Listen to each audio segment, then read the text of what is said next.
کم گو اور سیاسی طور پر چیزوں کو سمجھنے والے شخص تھے۔ کہتے ہیں کہ وہ شروع سے اس بات کے خلاف تھے کہ سیاسی جماعتوں کے اندر تشدد کا عنصر نہیں ہونا چاہیے، لیکن کیونکہ ایک انتہائی متوسط اور غریب گھرانے سے تعلق رکھتے تھے، ان کا بیک گراؤنڈ اتنا امیر نہیں تھا، اسی لیے جب ایم کیو ایم 1984 میں قائم کی گئی اور اس وقت جب پریس کانفرنس کی گئی تو اس وقت بھی عظیم طارق صاحب ایک ملٹی نیشنل کمپنی کے اندر جاب کرتے تھے۔ الطاف حسین صاحب کو 17 مارچ 1984 کے دن جب اس کا اناؤنسمنٹ کیا جا رہا تھا، یہ بات غلط ہے کہ کہا جاتا ہے کہ 18 مارچ کو بنی تھی، در حقیقت 18 مارچ کو تو وہ پریس ریلیز آئی تھی، اخبارات میں سنگل کالم کی خبر چھپی تھی۔ در حقیقت تو وہ پریس کانفرنس 17 مارچ 1984 کو کی گئی تھی، اور اس وقت الطاف حسین صاحب کو فون پر براہ راست لیا گیا تھا۔ اس نئی بننے والی جماعت نے اس وقت کراچی میں موجود عظیم طارق کو اپنا چیئرمین بنایا تھا، اور ان کے قتل کے وقت تک وہ چیئرمین رہے، اور آج بھی لوگ انہیں چیئرمین ہی تصور کرتے ہیں۔ عظیم طارق صاحب نہیں جانتے تھے، بلکہ شاید کوئی بھی نہیں جانتا تھا کہ یہ نئی بننے والی جماعت اتنی تیزی کے ساتھ اوپر جائے گی۔ گلی گلی محلے محلے میں کام جاری تھا۔ عظیم طارق صاحب ساتھ ساتھ اپنی نوکری بھی کرتے تھے اور بقایا وقت میں اپنی جماعت کو وقت دیتے تھے۔ یہی صورتحال الطاف حسین صاحب کی تھی، یہی صورتحال عمران فاروق صاحب کی تھی، اور یہی صورتحال تقریباً ایم کیو ایم کے اس وقت کے کارکنان کی تھی۔ اور پھر بشرا زیدی کا واقعہ رونما ہوتا ہے۔ وہ ایم کیو ایم کہ جس کی 18 مارچ کو سنگل کالم کی خبر چھپی تھی، بشرا زیدی کیس کے بعد فرنٹ پیجز پر ٹاپ پر سرخیاں اس کی لگنا شروع ہوئی۔ جماعت کا کام بڑھنا شروع ہوا، اور بڑھتے بڑھتے وہاں پر چیئرمین عظیم طارق صاحب پر بھی ذمہ داریاں بڑھنا شروع ہوئی۔ یہ ذمہ داریاں جیسے جیسے بڑھتی گئی، ویسے ویسے ان سے درخواست کی گئی کہ اب وہ جاب نہ کرے، اور پھر باقاعدہ اس وقت کی مہاجر قومی موومنٹ انہیں ایک وظیفہ دیا کرتی تھی، لیکن اپنی نرم مزاجی کی وجہ سے وہ ہمیشہ سے کچھ ایسے لوگوں کی زد میں رہے کہ جو ذرا زور سے بولتے تھے، اور وہ چیئرمین تھے۔ الطاف حسین صاحب جب تک پاکستان کے اندر رہے ان کی پوزیشن ایک بڑی مضبوط رہی، لیکن الطاف حسین صاحب کا قد ظاہر ہے اس وقت بہت بڑا ہو چکا تھا، اور پھر ایم کیو ایم اس وقت آفاق احمد صاحب سے ان کے پہلے اختلافات ہوتے ہیں، یعنی کہ اس وقت کی مہاجر قومی موومنٹ کے سال 1990۔ جب یہ اختلافات ہوتے ہیں تو اس وقت عظیم طارق صاحب اس سارے معاملے کو حل کرنے کی کوشش کرتے ہیں، اور وہ کہتے بھی ہیں کہ جناب ہم بیٹھ کر اس معاملے کو طے کر لیں گے، لیکن اس وقت جب یہ بات ہوتی ہے اس وقت آفاق احمد صاحب اور عامر خان صاحب باہر موجود ہوتے ہیں۔ بعد میں وہ جب واپس آتے ہیں تو اس وقت ان کے خلاف بینرز لگ چکے ہوتے ہیں، اور وہ مہاجر قومی موومنٹ حقیقی کی بنیاد رکھتے ہیں۔ اس دوران بھی جو باخبر ذرائع وہ بتاتے ہیں کہ عظیم طارق صاحب کی خواہش تھی کہ یہ دھڑے بازی نہ ہو، اور وہ آفاق احمد صاحب سے بھی رابطے میں تھے، لیکن یکدم میں کہانی اس لیے سنا رہا ہوں کیونکہ اس کا ہی سارا جڑ وہاں تک آئے گی۔ یکدم 1991 میں مہاجر قومی موومنٹ حقیقی پر ایک آپریشن شروع ہوتا ہے، اور ان کے خلاف ایک بھرپور کارروائی ہوتی ہے، جس کے بعد آفاق احمد صاحب، عامر خان اور ان کے ساتھ کئی نام یہاں سے کراچی چھوڑنے پر مجبور ہو جاتے ہیں۔ یہ سال ہے 1991۔ 1991 ذرا ذہن میں رکھیے گا۔ اور اس کے بعد 1992 آتا ہے، اور اس وقت تک پاکستان کے اندر بڑی تبدیلیاں رونما ہو رہی ہوتی ہے۔ نواز شریف کی حکومت انتہائی کمزور ہو چکی ہوتی ہے، اور اس کمزوری کی وجہ سے وہاں پر زیادہ ہولڈ نئی ہونے والی جمہوریت کے اندر، نئی جمہوریت اس لیے کہہ رہا ہوں کیونکہ محترمہ بینظیر بھٹو صاحبہ کو 1990 کے اندر فارغ کر دیا گیا ہوتا ہے 1.5 سال میں۔ ضیاء کی آمریت 1988 کے اندر ختم ہوئی ہوتی ہے۔ 1.5 سال چلنے والی حکومت کو بعد میں نواز شریف کنٹینیو کرتے ہیں، اور 1992 میں اپریل کے مہینے کے اندر جب یہ معاملات سارا سلسلہ چل رہا ہوتا ہے تو اس وقت ان کی حکومت کو ختم کر دیا جاتا ہے۔ اسحاق ڈار ان کی حکومت، اسحاق ڈار کہہ رہا ہوں، غلام اسحاق ان کی حکومت کو ختم کر دیتے ہیں، اور بعد میں ایک عدالتی فیصلے کے بعد نواز شریف صاحب کی دوبارہ حکومت بحال ہوتی ہے۔ لیکن اس وقت تک پاکستان کی مقتدرہ قوتوں کا اثر یہاں پر بہت زیادہ ہو چکا ہوتا ہے۔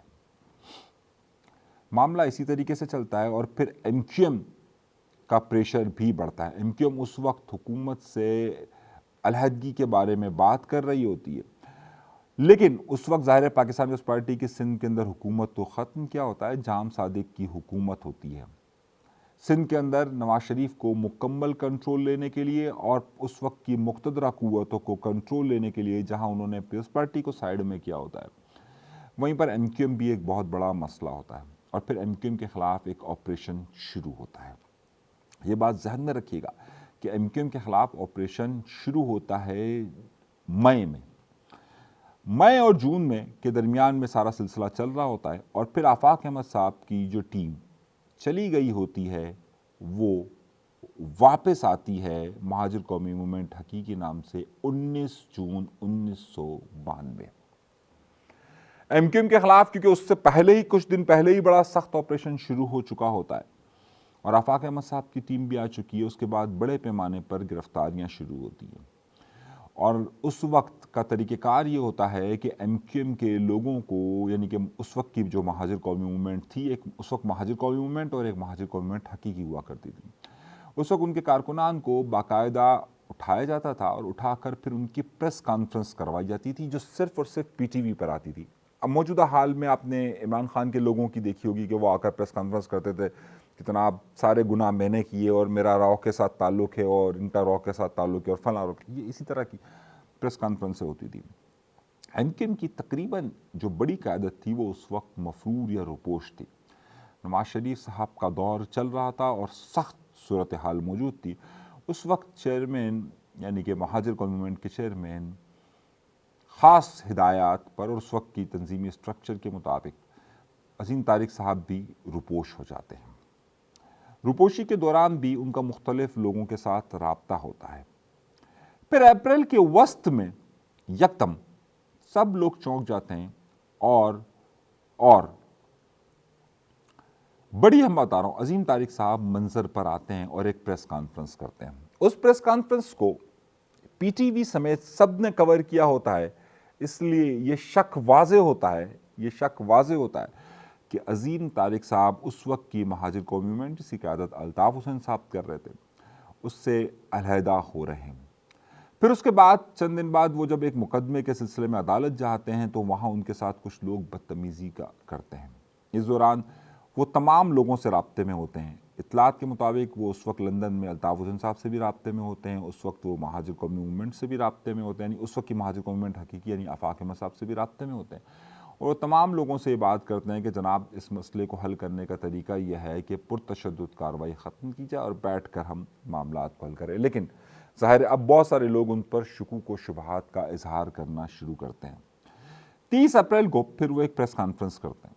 اس پریس کانفرنس کی پوری پریس ریلیز 1 مئی کی میں آپ کے سامنے رکھ رہا ہوں۔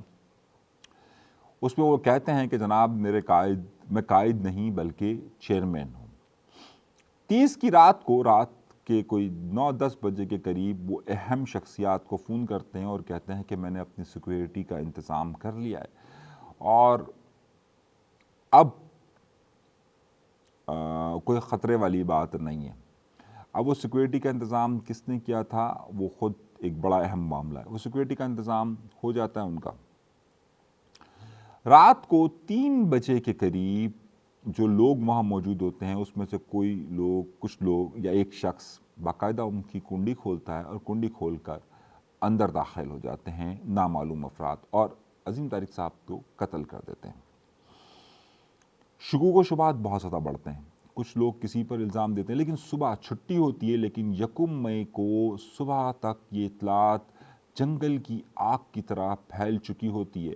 اور اس واقعے میں صبح 5 بجے کے قریب جب یہ اطلاعات مہاجر قومی موومنٹ آفاق احمد صاحب کو ملتی ہے تو ان کے کارکنان دستگیر پہنچ جاتے ہیں عظیم طارق کے گھر پر.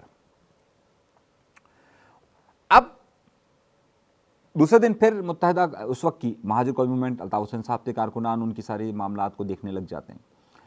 تو یہ ایک بڑا ہی راز رہتا ہے کہ آخر یہ کنڈی کس نے کھولی تھی. ابھی پچھلے دنوں مصطفیٰ کمال صاحب نے ایک انٹرویو دیا، انہوں نے کسی عدنان صاحب کا نام لیا کہ وہ اس میں تھے. راؤ انوار مصطفیٰ کمال صاحب پر الزامات لگاتے رہے. اس طریقے سے الزامات در الزامات رہے اور یہ میں زیادہ تر یہ سمجھتا ہوں کہ سیاسی الزامات لگتے رہے. لیکن اصل معاملہ کیا ہوا تھا یا سازش کیا تھی یہ آج تک معلوم نہیں ہو سکی کہ اس کے پس پردہ کون لوگ تھے اور اس کا نقصان کیا، اب اس کے نقصانات کیا ہوئے اور اس کے فائدے کیا ہوئے. اس کے بعد ہوا یہ کہ آج 30 سال بعد اگر آپ کھڑے ہو کر دیکھیں تو آج بھی عظیم طارق صاحب کے 2 لوگوں کو گرفتار کیا تھا اور جون کے اندر ان کی باقاعدہ پریس ریلیز بھی جاری کی گئی تھی کہ جناب 2 لوگوں کو گرفتار کیا گیا اور بعد میں وہ 2 بھی رہا ہو گئے تھے. آج اگر آپ دیکھیں تو آج جب میں بات کر رہا ہوں سال 2025 ہے، 1 مئی ہے، اور آج 1 مئی کو مہاجر قومی موومنٹ آفاق احمد صاحب، متحدہ قومی موومنٹ پاکستان خالد مقبول صدیقی صاحب اور متحدہ قومی موومنٹ لندن یعنی الطاف حسین صاحب تینوں عظیم طارق صاحب کی سیلیبریٹ کر رہے ہیں. مگر سوال بڑا ہے یعنی کہ تینوں انہیں چیئرمین ضرور تصور کرتے ہیں لیکن تینوں کا ان کے قتل کے حوالے سے بیان انتہائی مختلف ہے اور پولیس کی فائل اس بارے میں خاموش نظر آتی ہے. تینوں کے الزامات علیحدہ علیحدہ ہیں، یعنی کہ اگر ہم متحدہ قومی موومنٹ لندن کو لیں تو ان کے کئی اسٹیٹمنٹس آ چکے ہیں اس حوالے سے پرانے کہ اس میں اس وقت کی مقتدرہ قوتیں ہیں. آج کی آپ بند لفظوں میں پی ایس پی یا ایم کیو ایم پاکستان کو دیکھیں تو وہ بند لفظوں میں کہیں لندن کی طرف اشارہ کرتی ہے اور آفاق احمد صاحب کا اپنا ایک موقف نظر آتا ہے. لیکن اصل سوال 3 بڑے سوالات اس میں اٹھتے ہیں. اس قتل کی تحقیقات بھی اسی طریقے سے سخت خانے میں ہے جس طریقے سے پاکستان نے آج تک بڑے تمام جتنے بھی قتل ہوئے ہیں ان کی فائلوں کو دبا دیا گیا ہے، چاہے وہ لیاقت علی خان ہوں، چاہے وہ محترمہ بینظیر بھٹو صاحبہ ہوں اور چاہے وہ عظیم طارق صاحب ہوں. تو اس پہ کوئی ایسی بات نہیں کہ یہاں سازشیں ہمیشہ اس طرح سے ہوئی ہیں کہ کبھی بھی وہ بے نقاب نہیں ہو سکی. اور شاید پاکستان میں کسی بھی بڑے ہائی پروفائل قتل کے لیے چاہے اس کی وجوہات سیاسی ہوں یا پھر مصلحتاً ہو یا پھر کوئی اور معاملات ہو اس کی وجہ سے دب جاتی ہے. دوم یہ آج تک بات واضح نہیں ہو سکی ہے کہ اس زمانے میں عظیم طارق صاحب نے پریس کانفرنس کسی کے کہنے پر کی تھی یا پھر خود کی تھی اور اس کے شواہد کیا موجود ہیں کہ کس کے کہنے پر کہی تھی اور کیوں کہی تھی. اور تیسرا سوال یہ ہے کہ عظیم احمد طارق صاحب کی شخصیت کو آج بھی کیا صرف سیاست کے لیے استعمال کیا جاتا ہے یا پھر اسے واقعی میں چیئرمین مانا جاتا ہے، اور اگر چیئرمین مانا جاتا ہے تو پھر الگ الگ رائے کیوں اس کے متعلق ہے اور پھر الگ الگ کہانیاں کیوں سنائی جاتی ہے. عظیم طارق صاحب کی فیملی میں جانتا ہوں کہ کس حال میں کیا نہیں ہے، کیوں اگنور ہوئی اور کیوں وہ جگہ نہیں پا سکی. اور دوسرا بڑا سوال یہ ہے کہ ایسے تمام ہونے والے قتل ہمیشہ ہمیشہ ہمیشہ ایک دوسرے پر ڈال کر ختم کر دیے گئے، لیکن اصل اگر آپ دیکھیں گے تو اس کے پس پردہ آپ کو بہت کچھ ملے گا. میں کوشش کر رہا ہوں کہ بہت سارے ایسے قتل جو اس زمانے میں ہوئے یا جو اب تک ہو رہے ان کے پس پردہ بہت سارے حقائق آپ کے سامنے لا سکوں. اللہ تعالیٰ مجھے توفیق دے. لیکن سوالات تو ہیں، یہ تو جواب دینا چاہیے کہ عظیم طارق صاحب کا قتل کس نے کیا؟ اگر برطانیہ کے اندر 100 سال پرانے قتل کی فائلیں آج کھل سکتی ہے تو کیا کراچی میں موجود یہ تینوں جماعتیں یہ مطالبہ کر سکتی ہیں کہ آج اس کیس کو دوبارہ سے اوپن کریں؟ اور جس طریقے سے بے نظیر کے لیے بڑی آئی تو آپ یقین مانیے بہت سارے راز کھلیں گے اور بہت ساری چیزیں سامنے آئے گی. صرف نیک نیتی کی ضرورت ہے اور اس معاملے کی تہ تک پہنچنے کی ضرورت ہے کہ کیوں ہوا. تو آپ کو سمجھ آ جائے گا کہ آخر اس 30 سالوں کے اندر سیاست نے کیا رنگ بدلیں اور کیسے بدلیں. اجازت دیجیے گا، اللہ نے کیا بات.